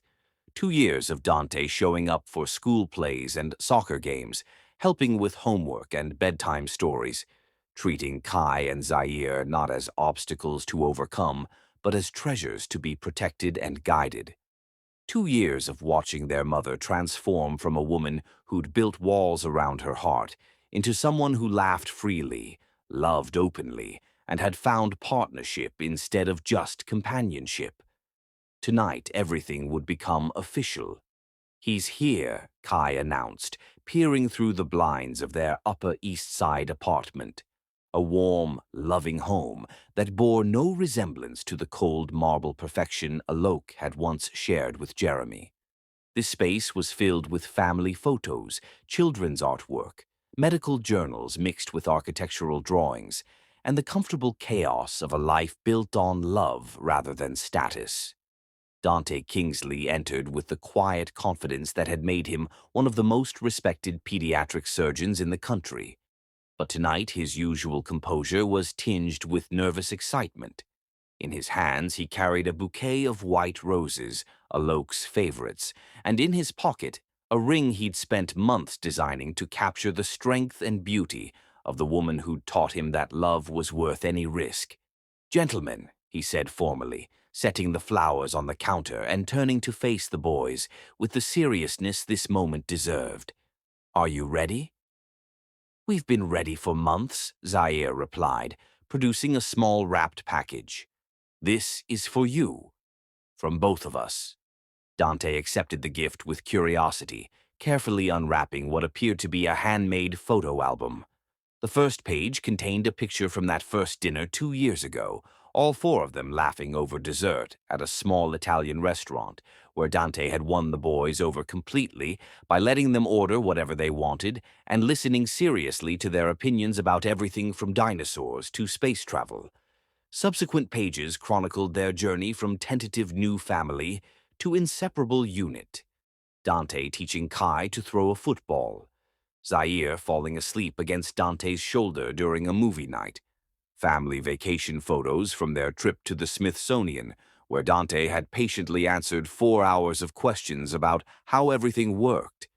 The final page contained a letter written in careful 10-year-old handwriting. "Dear Dante, you probably think you're asking Mom to marry you tonight, but really you're asking all three of us to be a family forever. We want you to know that we already consider you our real dad. You chose us when you didn't have to, and you love us the way fathers are supposed to love their children. The sperm donor never wanted us, never even tried to know us. But you do. You show up for school plays and soccer games, help with homework without complaining, and make Mom laugh in ways we never saw before you came into our lives. We love you and we want you to officially be our dad. Love, Kai and Zaire. P.S. We helped pick out Mom's ring because we know exactly what she likes. We also know she's going to say yes because she tells her friends you're the best man she's ever known." Dante had to clear his throat several times before he could speak, touched beyond words by these remarkable children who'd opened their hearts to him with the same generosity their mother had eventually shown. "Boys," he said finally, "I want you to know that marrying your mother isn't just about the two of us. I'm asking to become your father in every way that matters. Would you, would you be okay with that?" "Are you kidding?" Kai grinned. "We've been waiting for you to make it official forever." "Plus," Zaire added pragmatically, "we already call you Dad when Mom's not listening. It'll be nice not to have to whisper." The sound of Alok's key in the door sent all three of them into position. Dante straightened his tie, the boys flanked him on either side, and the ring box sat ready on the coffee table like a small velvet promise of forever. "I'm home," Aloke called out, her voice carrying the contentment of someone who'd built a life filled with exactly the right people. "Something smells amazing. Are you three cooking without supervision again?" "We're in the living room, Mom," Kai called back, barely able to contain his excitement. Alok appeared in the doorway, still elegant in her business attire but softened by the smile that automatically appeared whenever she saw her three favorite men together. At 42, she was more beautiful than she'd been at 30, her success and happiness having added a radiance that no amount of makeup could replicate. "What's all this?" she asked, noticing the flowers, the formal arrangement, and the barely suppressed excitement radiating from her sons. "Mom," Zaire began, following the script they'd rehearsed, "we need to ask you something important." "All three of us," Kai added, reaching for Dante's hand in a gesture of solidarity. Dante stepped forward, his usual composure giving way to the vulnerability that came with risking everything on love. "Alok, 2 years ago, your sons invited me to dinner because they thought you needed someone who wouldn't bore you or try to impress your money instead of your heart." "They were right," she said softly, her eyes beginning to shine with unshed tears as she understood what was happening. "They've taught me that real family isn't about biology or obligation," Dante continued, pulling the ring box from his pocket and dropping to one knee as Kai and Zaire flanked him like an honor guard. "It's about choosing each other every day, about building something beautiful together, about loving someone enough to become the best version of yourself." "Dante," Aloke whispered, her hands flying to her mouth as tears began to fall. "Alok divine," he said, opening the box to reveal a ring that perfectly captured her essence. Strong, beautiful, unique, and designed to last forever. "Will you marry me? Will you let me spend the rest of my life proving that some men know the difference between a woman worth having and a prize worth winning? And will you let Dante adopt us?" Kai added earnestly, "because we want him to be our real dad officially." "We already love him like he's our real dad," Zaire confirmed. "We just want the paperwork to match our hearts." Aloka looked down at these three extraordinary males who'd transformed her life in ways she'd never imagined possible. Dante, who'd courted not just her but her sons, who'd understood from the beginning that loving her meant embracing the entire package. Kai and Zaire, who'd somehow known exactly what kind of man their mother deserved long before she'd been brave enough to believe it herself. "Yes," she whispered, then louder. "Yes to all of it. Yes to marrying you. Yes to the adoption. Yes to being a family in every way that matters." The ring slid onto her finger with the kind of perfect fit that suggested some things were simply meant to be. As Dante rose to kiss her, Kai and Zaire threw themselves into the embrace, creating a family huddle that felt like the most natural thing in the world. "We have one more surprise," Kai announced when they finally broke apart. "We already started the adoption paperwork," Zaire explained proudly. "Our lawyer friend Margaret helped us, and she says we can change our names to Kingsley if we want." "And we do want to," Kai confirmed. "Kai Kingsley sounds way better than Kai Divine, and definitely better than having the sperm donor's name." Alok looked at Dante with amazement. "You started adoption proceedings?" "I wanted to be prepared," he admitted. I've known for months that I wanted to ask you to marry me, but I also knew that meant asking to become their father officially. They deserve a dad who's legally committed to protecting and providing for them, not just someone who loves them. Plus, Zaire added with 10-year-old practicality, this way, if anything happens to Mom, we get to stay with Dad instead of being sent to foster care or something horrible. The thoughtfulness, the planning, the way Dante had considered every aspect of what marriage would mean for all of them, overwhelmed Aloke with gratitude for this man who'd somehow known exactly how to love her family. There's something else, Dante said, producing another small box. Kai, Zaire, I know your mother is getting the engagement ring, but I wanted you both to have something too. The boys opened identical boxes to find matching watches engraved with Kingsley Family Forever and the date. These are like promise rings, Dante explained seriously. My promise that I'll always be your dad, that I'll always choose you, that you'll always have someone in your corner no matter what. Kai and Zaire examined their watches with the reverence due to family heirlooms, understanding instinctively that they were receiving more than jewelry. They were getting the security of belonging to someone who wanted them. When's the wedding? Zaire asked practically. And can we help plan it? Kai added, because we have opinions about cake flavors. 6 months, Alok decided, looking at Dante for confirmation. Enough time to plan something beautiful, but not so long that we have to wait forever to make it official. And yes, you can absolutely help plan it, Dante confirmed. It's going to be our wedding, all 4 of us. Every decision should include your input. As they settled onto the couch together, a real family unit planning their official beginning, Aloke marveled at how completely her life had been transformed. 10 years ago, she'd been a woman whose husband had publicly humiliated her while she carried his children. Tonight, she was surrounded by a man who'd fallen in love with all of her, including the complications that came with being a successful single mother.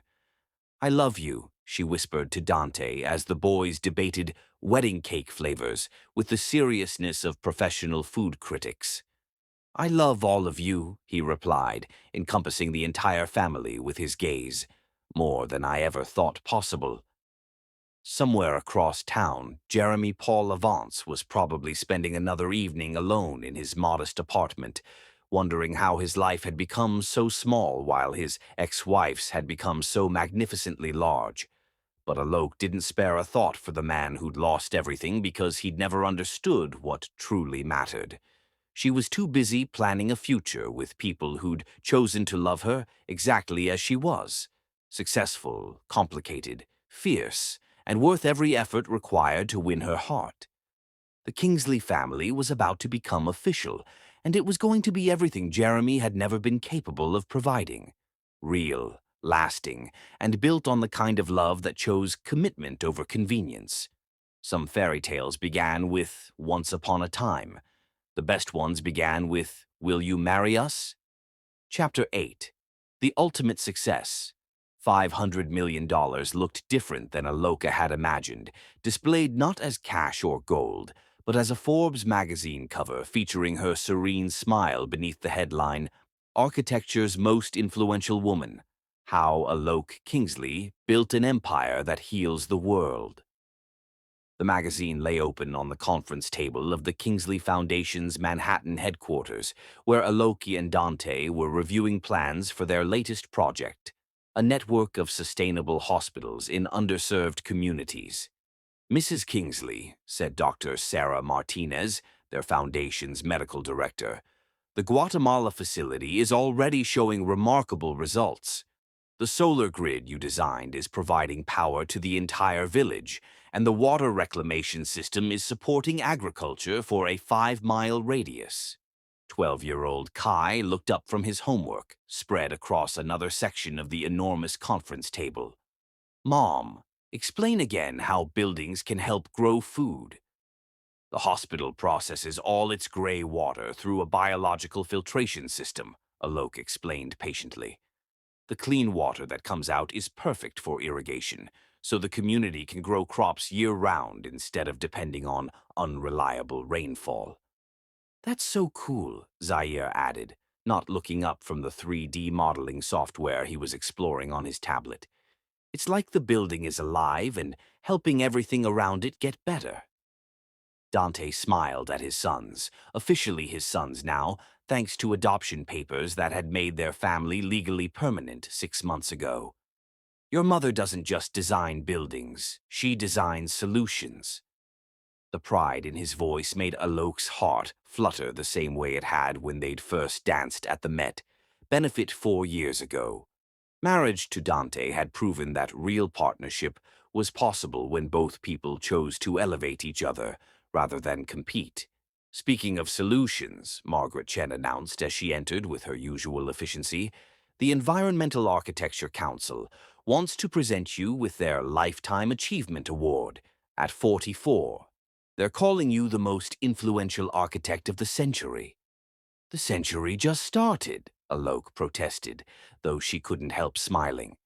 Exactly their point, Margaret replied. Your sustainable innovations are being used in over 2,000 buildings worldwide. The licensing fees alone generate 68 million annually. Plus the foundation work, Dante added. The Kingsley Medical Foundation has built 37 sustainable hospitals and provides free cardiac surgery for children worldwide. Alok studied the reports, marveling at what they'd built together.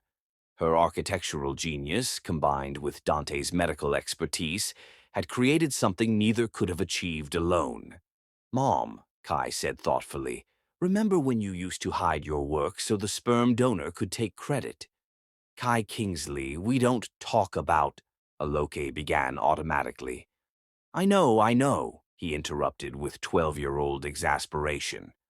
But I was just thinking how stupid he was. If he'd been nice to you, he could have been part of all this cool stuff instead of living in that tiny apartment and designing strip malls. The observation was startlingly mature for a 12-year-old, but Kai and Zaire had grown up watching their mother build an empire while their father supported rather than sabotaged her dreams. Your biological father made choices, Dante said carefully, but those choices freed your mother to become who she was always meant to be. And they freed us to have a real dad instead of someone who didn't want us, Zaire added matter-of-factly. So really, his stupid choices worked out perfectly for everyone. Margaret laughed. Your sons have excellent perspective on family dynamics. They've had good teachers, Alok replied, squeezing Dante's hand under the table. Mrs. Kingsley, called Rebecca Torres, the Foundation's communications director, as she entered with a tablet displaying news feeds. There's been a development in the Jeremy Avance situation. The room went quiet. Despite his complete irrelevance to their lives, Jeremy's continued existence occasionally intersected with their story. Avance Development filed for final bankruptcy liquidation this morning, Rebecca continued. All assets are being sold to pay creditors. There's also news that Jeremy was arrested last week for professional misconduct on a municipal building project in Newark. Alok felt something that wasn't quite sympathy, but wasn't satisfaction either. Jeremy's complete professional destruction had been inevitable, but hearing about his arrest still felt surreal. What kind of charges? Margaret asked. Professional fraud and endangering public safety. He falsified engineering credentials and signed off on structural plans for a municipal building that failed inspection. The building had to be evacuated and demolished at taxpayer expense. So he's definitely going to prison, Kai asked. Likely 2 to 3 years in federal prison, plus permanent loss of his professional license and substantial financial penalties, Rebecca confirmed. The prosecutor is treating it as a serious case of professional fraud that endangered public safety. Aloke closed her eyes, thinking about the man she'd once loved, who'd somehow fallen so far that he was now facing criminal charges for the same kind of intellectual theft he'd practiced during their marriage. Are you okay? Dante asked quietly, always attuned to her emotional state. I'm sad for him, she said honestly. Not because I still care about him romantically, but because he had every opportunity to build something legitimate and chose to keep lying instead. Some people learn from their mistakes, Margaret observed. Others just make bigger mistakes until they can't escape the consequences. Can we visit him in prison? Zaire asked with innocent concern. I mean, he's technically still our biological father, right? The question highlighted the complex reality of their family situation. Jeremy had never been a father to the boys in any meaningful sense, but his genetic contribution couldn't be completely erased. That's a decision you can make when you're older, Aloke said carefully. Right now, your father is sitting right here, and he's the person who's earned the right to that title. Dante's hand squeezed hers gratefully. Besides, Kai added pragmatically, we're too busy helping Mom and Dad build hospitals to visit people who make bad choices. As the conversation shifted back to their foundation work, Alok marveled at how completely her life had been transformed. 12 years ago, she'd been a woman whose genius was stolen, whose love was betrayed. Today, she was the most successful architect of her generation, married to a man who'd helped her multiply her impact rather than diminish it, raising sons who understood that real strength came from lifting others up. Her phone buzzed with a text from their wedding planner. Final head count for the anniversary party. 400 guests confirmed, including representatives from 23 countries whose hospitals use the Kingsley design. Their fifth wedding anniversary celebration had evolved into an international gathering of people whose lives had been touched by their foundation's work. "What are you smiling about?" Dante asked, noticing her expression. "Just thinking about how many people will be at our anniversary party, because you married someone whose buildings heal the world instead of just impressing rich people." "I married someone whose buildings reflect her character," he corrected. "The healing was already in your heart. The architecture just made it visible." Kai made gagging sounds at their romantic exchange, but Zaire looked thoughtful. "Dad, do you think the sperm donor knows how famous Mom is now?" Dante considered the question seriously. "I think your biological father is probably very aware of what he lost, but that's his burden to carry, not ours to worry about." "Good," Zaire decided, "because we have important work to do." As the meeting continued, Alok reflected on the beautiful irony of her situation. Jeremy had tried to destroy her to prove she was nothing without him. Instead, he'd freed her to become everything despite him. The revenge she'd once planned had become irrelevant compared to the success she'd built with people who actually deserved her. Jeremy's punishment wasn't her anger. It was simply having to live with the knowledge of what he'd thrown away while watching her flourish beyond anything he'd ever imagined possible. Sometimes the best revenge was just living beautifully with people who knew your worth. And sometimes justice looked exactly like a Forbes cover, declaring you the most successful architect in the world, while your husband and sons planned to help you heal it. Chapter 9. Perfect Revenge Planning. Wedding invitation designs scattered across the kitchen island like fallen snow, each one more elegant than the last, while 14 and three-quarter-year-old twins debated the merits of revenge versus grace, with the philosophical sophistication of teenagers who'd inherited their mother's strategic mind. "I still think we should invite him," Kai insisted, examining a sample invitation printed on cream cardstock with gold foil lettering that cost more per piece than Jeremy probably spent on food each week. "Not because we want him there, but because witnessing real love might actually educate him about what he threw away." Or, Zaire countered, organizing rejected designs with the methodical precision he'd inherited from his mother, "it might just torture him to watch Mom marry someone who actually deserves her while he sits in federal prison wearing shackles." Alok looked up from her laptop where she'd been reviewing final details for what the media had dubbed the wedding of the century, Her marriage to Dante in 6 weeks at the Metropolitan Museum, the same venue where they'd first met 7 years ago when the twins were 8 years old. "Boys," she said with gentle reproach, "we're not planning this wedding to torture anyone. We're celebrating the beginning of our official family." "But Mom," Kai persisted with 14-year-old logic, "wouldn't it be the perfect ending to the story? Him seeing how wrong he was about everything?" The suggestion wasn't entirely without merit. Jeremy Paul Avance, currently serving a 3-year federal sentence for professional fraud and endangering public safety, had spent the past 2 years watching from behind bars as his ex-wife became the most celebrated architect in the world while building a foundation that was literally healing the planet. "What do you think, Dad?" Zaire asked, turning to Dante, who was reviewing seating charts with the concentrated attention of someone planning a surgical procedure. Dante looked up from his work, considering the question with the careful thought he applied to everything involving his family. "I think," he said slowly, "that your mother is the only person qualified to decide who deserves to witness her happiness." "Which is exactly why I married you," Alok said, reaching across the counter to squeeze his hand. "You understand that this is my choice to make." Margaret Chen's voice carried from the living room where she was coordinating with wedding planners via conference call. "The guest list is at 420, including heads of state from 6 countries, the entire board of the World Health Organization, and roughly half the international architecture community."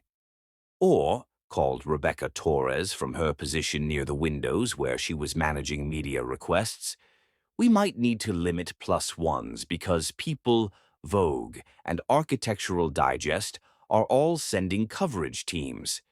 The attention was both overwhelming and gratifying. What had begun as a simple ceremony to celebrate their love had evolved into an international event, partly because of Alok's fame, but mostly because their foundation work had touched so many lives worldwide.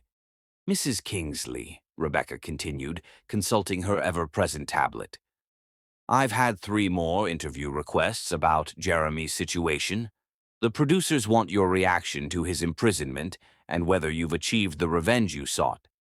"Tell them I'm too busy building hospitals to think about revenge," Alok replied without looking up from the invitation samples. "Some stories aren't about punishment, they're about growth." "That's boring," Kai complained.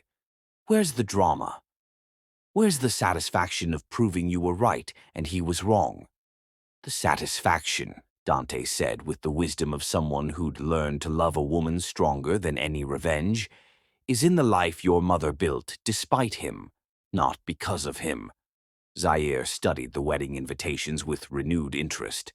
But what if inviting him isn't about revenge? What if it's about showing him what he lost so he can finally understand why his choices were wrong? The suggestion carried weight that surprised Aloke.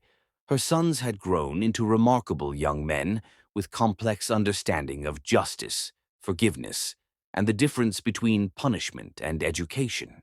Plus, Kai added, warming to the theme, everyone would see that Mom doesn't need to hide from the past because she's built something so much better in the present. Plus, Zaire added pragmatically, we have the perfect way to make sure he knows what he lost. Margaret found out that federal prisoners can watch approved media coverage in the common room.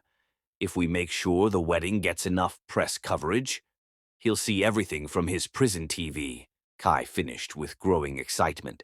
Every news report, every magazine spread, every interview about Mom's perfect wedding to someone who actually deserves her. The suggestion was both more realistic and more devastating than forcing prison attendance. Jeremy would watch from behind bars as every major media outlet covered his ex-wife's fairy tale wedding to a celebrated surgeon, surrounded by world leaders celebrating her success. Alok set down her laptop and really looked at her sons, these extraordinary teenagers who'd somehow inherited not just her intelligence but her sense of strategic thinking. They weren't suggesting cruelty or vindictiveness. They were proposing something far more sophisticated, demonstration of growth that would make revenge unnecessary. "What would we put on his invitation?" she asked, surprising herself by entertaining the idea. "The truth," Zaire said immediately. "Something like, 'You taught me what love isn't. Dante taught me what love is. Come see the difference.'" The elegant brutality of the suggestion made Margaret pause her phone conversation, and Dante look up from his seating charts with something approaching admiration. "That's—" Alok began, then stopped, considering the implications. "That's actually perfect." "Really?" Kai's eyes lit up with excitement. "You'll do it?" "I'm thinking about it," she admitted. "Not to hurt him, but to close the circle completely, to show that his worst intentions produced my best life." Rebecca approached with the careful steps of someone about to suggest something potentially controversial. "If you're seriously considering this, there's something you should know. I've been monitoring news about Jeremy's situation." "What kind of news?" Dante asked, immediately protective. "He's been giving interviews from prison," Rebecca replied, consulting her notes. "Mostly to smaller publications, but the message is consistent. He claims he's learned from his mistakes, that he realizes now what he lost, that he hopes you've found happiness." "Sounds like someone angling for sympathy," Margaret observed with professional skepticism. "Maybe," Rebecca agreed, "but there's more. He's been writing letters. Not to you directly," she added quickly, seeing Alok's expression, "but to other inmates, to prison counselors, to anyone who'll listen. All saying the same thing, that he destroyed the most valuable thing in his life because he was too arrogant to recognize its worth." The revelation hung in the air like incense, carrying weight that none of them had expected. Jeremy Paul Avance, the man who'd tried to publicly humiliate his pregnant wife, was apparently spending his prison sentence documenting his own failures. "Has he asked to contact us?" Dante asked carefully. "No," Rebecca confirmed. "His lawyer reached out once, 2 years ago, asking if you'd be open to a letter of apology. Margaret shut that down immediately." "Good," Alok said firmly. "I don't need his apologies, But, Kai prompted. "But maybe I do need him to see what real love looks like," she continued thoughtfully. "Not for his benefit, but for the completion of my own story." Dante reached for her hand across the counter. "Are you sure? This means risking that he'll disrupt our perfect day through media attention." "He can't disrupt anything," Aloka replied with the confidence of someone who'd learned her own worth through fire. "He has no power over our happiness anymore. He's just a man who made terrible choices while I made beautiful ones." Alok stood up from the counter and walked to the windows overlooking Central Park, where spring was transforming the landscape with new growth. 14 years had passed since Jeremy's betrayal had forced her to discover her own strength. 14 years of building an empire, raising extraordinary sons, and learning that real love existed when you found the right person.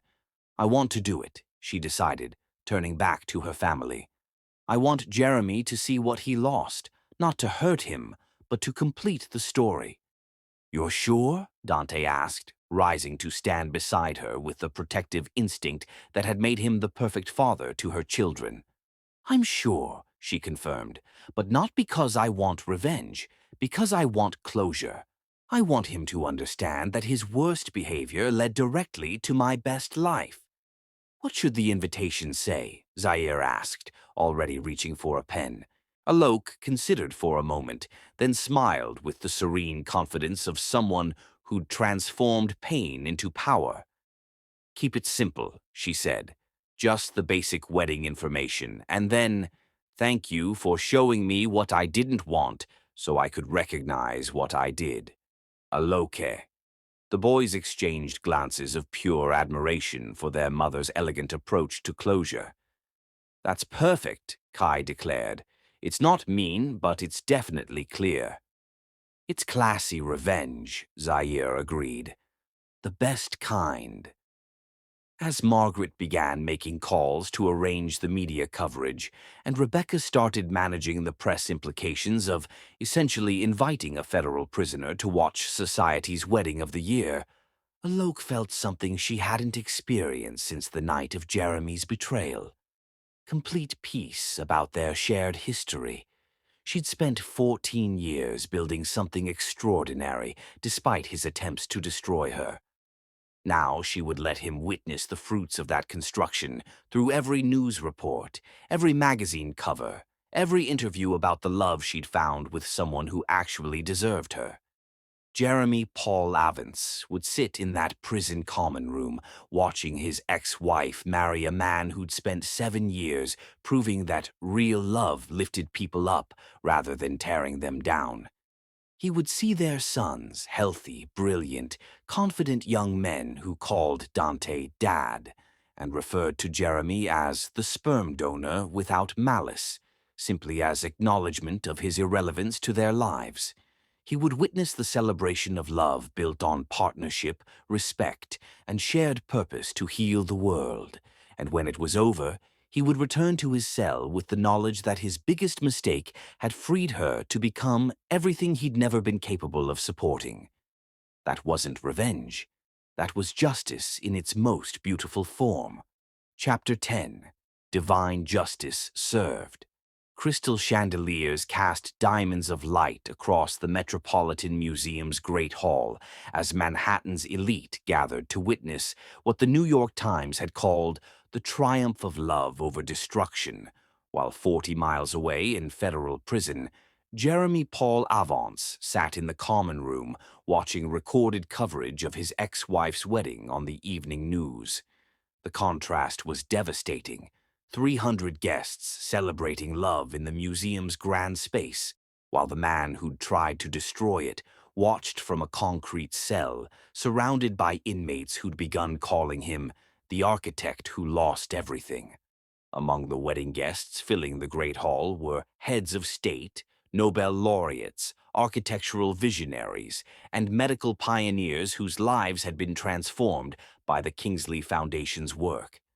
The media coverage would be featured across major outlets worldwide, including the evening news broadcasts that reached the Federal Correctional Facility, where Jeremy would spend the next 2 years contemplating his choices. Alok Divine Kingsley stood in the museum's preparation room, radiant in a custom Vera Wang gown that somehow managed to be both timelessly elegant and powerfully modern. At 46, she possessed a beauty that transcended physical features, the luminous confidence of someone who'd transformed suffering into strength, failure into triumph, abandonment into abundance. "You look like a queen," whispered 14 3/4-year-old Kai, adjusting his bow tie with serious concentration. "She looks like someone who won," added Zaire, straightening his formal wear with equal solemnity. "Someone who took the worst thing that ever happened to her and turned it into the best life anyone could imagine." Through the preparation room's windows, they could see guests taking their seats, world leaders who'd traveled specifically to celebrate the woman whose architectural innovations were literally healing the planet, while her medical foundation revolutionized healthcare in underserved communities. "Are you nervous?" asked Margaret Chen, making final adjustments to Alok's train. "Not nervous," Alok replied, checking her reflection one final time. "Grateful for all of it, even the parts that hurt, because they led me here." Dante appeared in the doorway like something from a fairy tale, devastatingly handsome in his custom tuxedo, radiating the quiet confidence of a man who'd spent 7 years proving himself worthy of extraordinary love. "The officiant is ready," he announced, then paused to simply stare at his bride with unconcealed wonder. "My God, Aloke, you're the most beautiful thing I've ever seen." "Save some romance for the vows, Dad," Kai advised with teenage practicality, though his smile suggested complete approval of his parents' obvious devotion. "Speaking of vows," Dante said, producing a small velvet box containing matching platinum pins shaped like the Kingsley Foundation logo. a stylized heart surrounded by healing hands. I wanted you to wear these today as a reminder that what we're celebrating isn't just our marriage, but the family we've built and the healing we've brought to the world.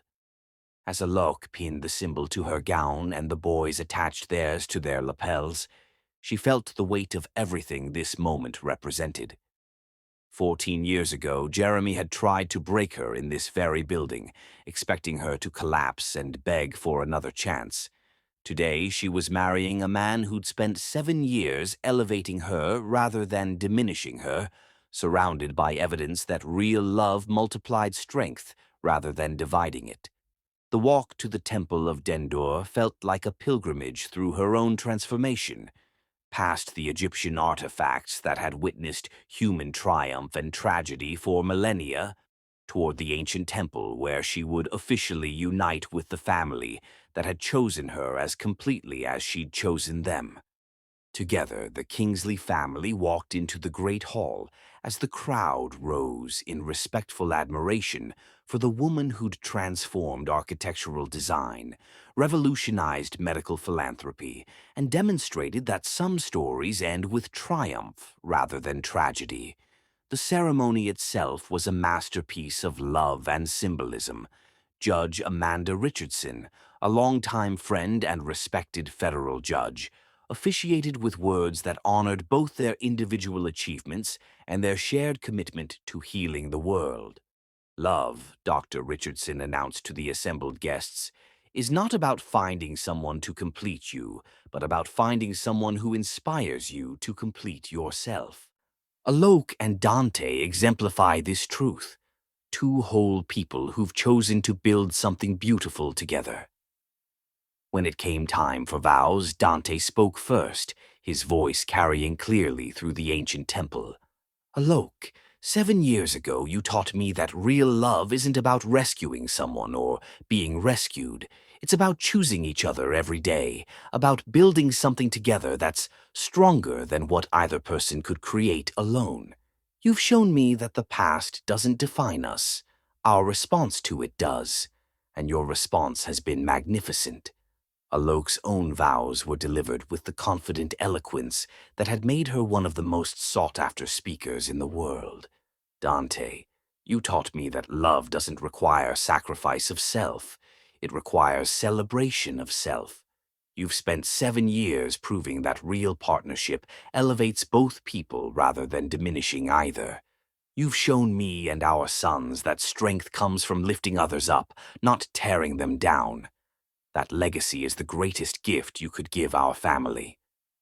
When Kai and Zaire stepped forward to present the rings, their words carried the weight of children who'd witnessed both the worst and best of human nature. These rings represent promises, Kai announced clearly.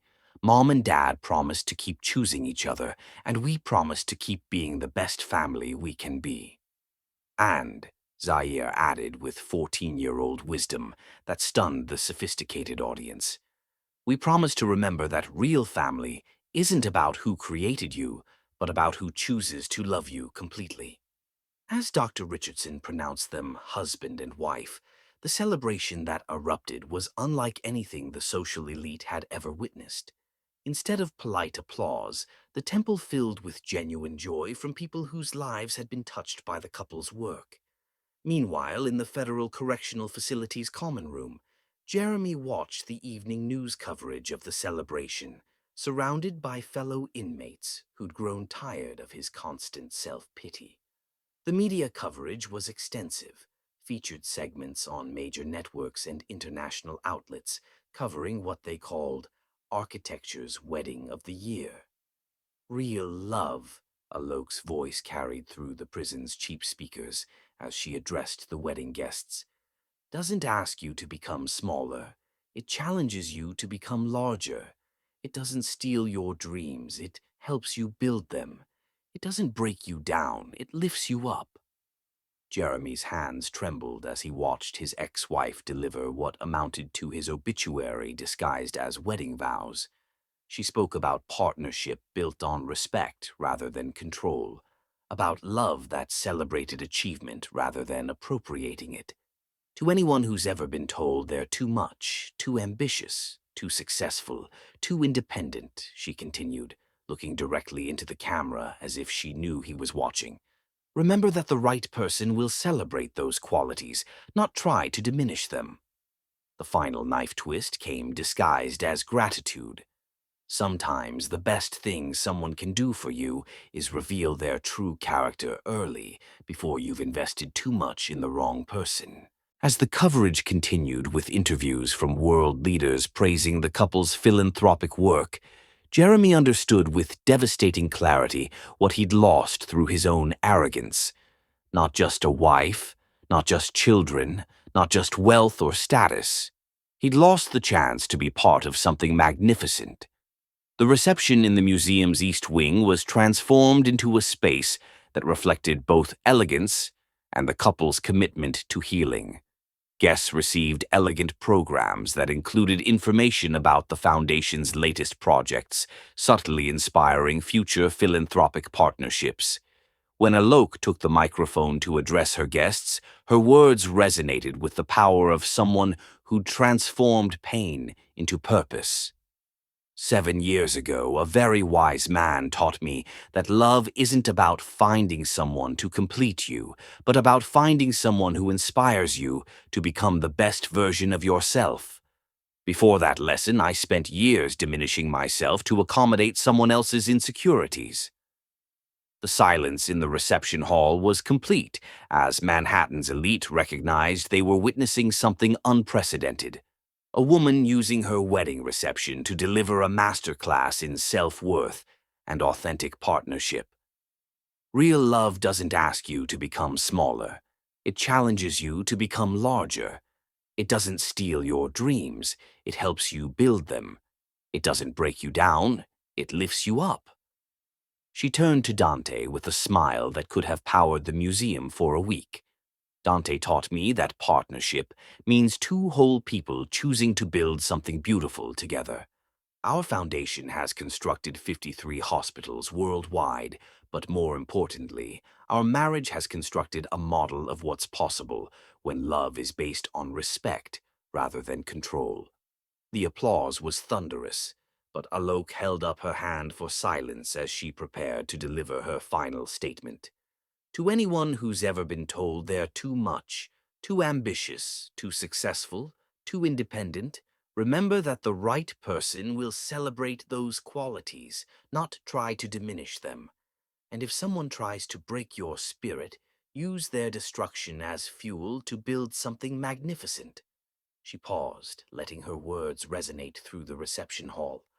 Because sometimes the best thing someone can do for you is reveal their true character early, before you've invested too much in the wrong person. As the evening continued with dancing and celebration, Jeremy remained seated in the prison common room, watching his ex-wife dance with her husband and sons, the family he'd abandoned before they'd even drawn breath, now complete without any need for his existence.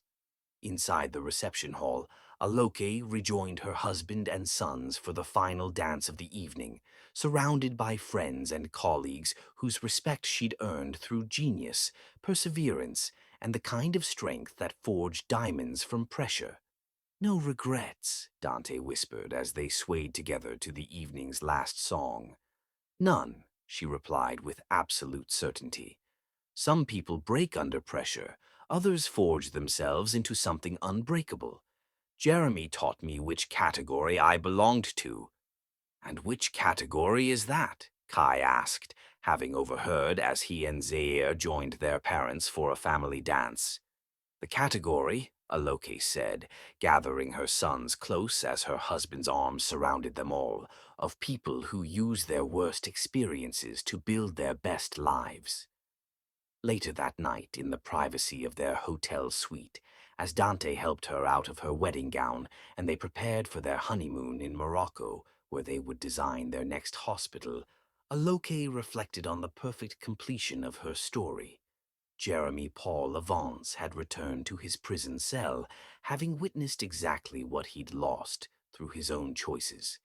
But his punishment wasn't her anger or vindictiveness. It was simply the natural consequence of treating love as disposable, while she chose to treat it as precious. "Do you think he learned anything?" Dante asked as they settled into bed together, official husband and wife after 7 years of building something beautiful together. "I think," Alok replied, curling against the man who'd proven that real love existed when you found someone worthy of it, "that some lessons can only be learned through loss. But that's his journey to take, not ours to worry about." Outside their window, New York City glittered with possibilities as endless as the love they'd built together. Inside their room, the Kingsley family slept peacefully, secure in the knowledge that they'd created something Jeremy Paul Avance could never touch, steal, or destroy. Divine justice had been served not through revenge, but through the simple act of building a life so magnificent that his destruction had become irrelevant to their happiness. And that, Alok realized as sleep claimed her, was the most perfect ending of all.